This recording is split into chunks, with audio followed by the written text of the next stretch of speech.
دا ډول کنفرانسونه هم د ارتباطاتو له پلوه هم د اقتصاد له پلوه اهمیت لري.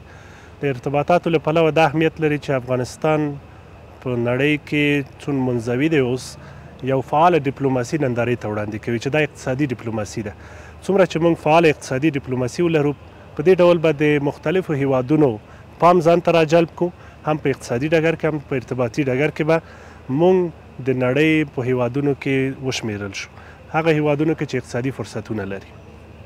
د ارتباطاتو له پلوه فعاله اقتصادي ډیپلوماسي دا ده چې تاسو د اقتصادي سرمایه ګذارۍ یا پانګونې لپاره خپله دروازې پرانیزئ، دوی را دعوتوئ او خپل پوتنشل او داخلي ظرفیت دوی ته ښکاره کوئ.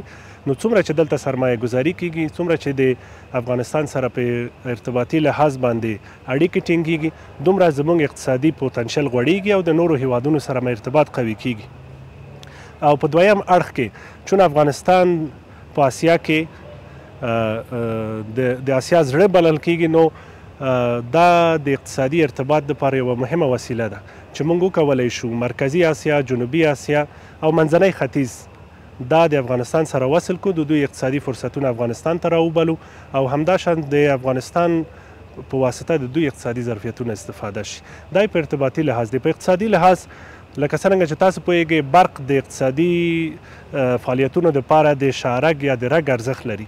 نو که چیرې موږ انرژي ولرو، داخلي انرژي ولرو، نو دا د اقتصادي چرخې د فعالولو دپاره په حرکت کې راوستلو دپاره ډیر مهم دی. دا یو اړخ دی. بل اړخ دا دی چې ځینې سیمه ییزې اقتصادي پروژې په افغانستان کې د پلي کېدو په حال کې دي، لکه کاسا یا وزر، چې د دې په واسطه موږ کولی شو دغه پروسه ډیره زیاته په سرعت کې راولو او هیوادونه دې ته قانع کړو چې راشي په افغانستان کې په همدې پروژو باندې بیا کار پیل کړي او افغانستان د سیمې سره وصل شي. دا دوه اړخه لري. که چیرې افغانستان د سیمې سره وصلېږي، په اقتصادي لحاظ باندې د سیمې د پوتنشل نه استفاده کوي او په امنیتي لحاظ باندې یو دوامداره ثبات ته رسیږي.